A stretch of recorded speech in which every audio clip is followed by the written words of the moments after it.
Baik, bismillahirrahmanirrahim. Assalamualaikum warahmatullahi wabarakatuh. Saya Naswa Marasal Sabila, Ekonomi Syariah kelas 3A. Di sini saya akan menjawab pertanyaan-pertanyaan kuis. Pertanyaan yang pertama yaitu mengenai apa perbedaan classified, marketplace, dan retail. Perbedaan dari ketiganya yaitu classified itu hanya tempat untuk pemasaran, sedangkan marketplace yaitu tempat untuk pemasaran dan proses transaksi. Dan rental itu adalah toko online dengan alamat website sendiri dan penjual memiliki stick dan produk penjualannya secara online. Selanjutnya, pertanyaan nomor 2 yaitu dari tipe-tipe revenue, manakah yang lebih efektif dan peluang manakah yang lebih besar di masa yang akan mendatang? Dari tipe-tipe revenue, peluang yang lebih besar dan efektif di masa yang akan mendatang adalah dropshipping. Kenapa? Karena dropshipping ini memiliki tipe risiko yang lebih rendah daripada tipe lain-lainnya dan lebih dianjurkan untuk pemula. Selanjutnya, pertanyaan nomor 3 yaitu bagaimana cara meningkatkan penjualan e-commerce.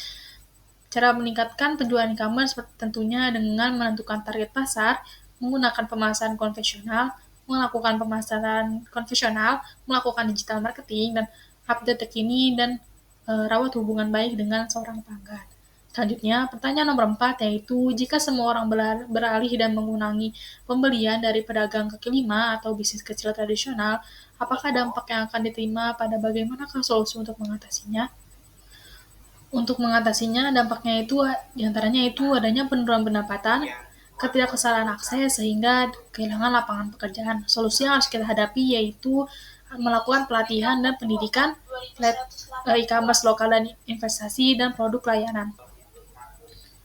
Selanjutnya, pertanyaan nomor 5 yaitu apa tantangan yang akan dihadapi dalam upaya mempersikat rantai distribusi? Upaya untuk mempersikat rantai distribusi diantaranya bisa melibatkan teknologi, strategi logistik, dan kolaborasi yang baik dengan mitra bisnis dan dalam rantai pemasok.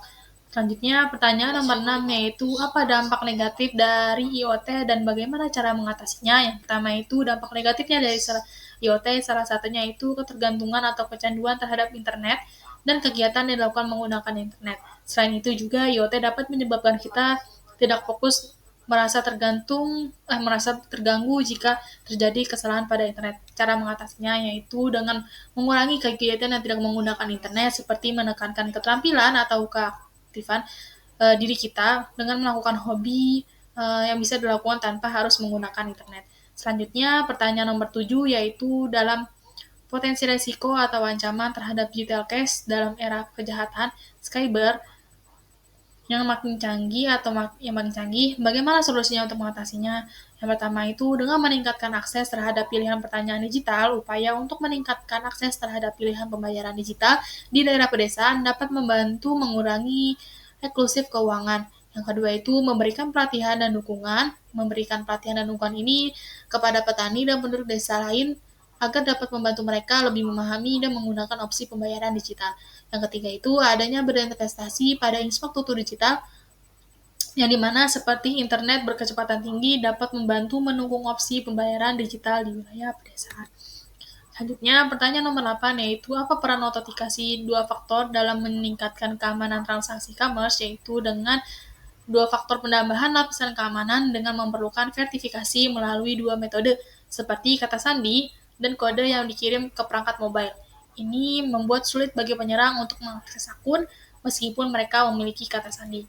Pertanyaan nomor 8 yaitu bagaimana strategi yang harus dilakukan dalam menghadapi pertumbuhan pegadaian software e-commerce yang semakin pesat.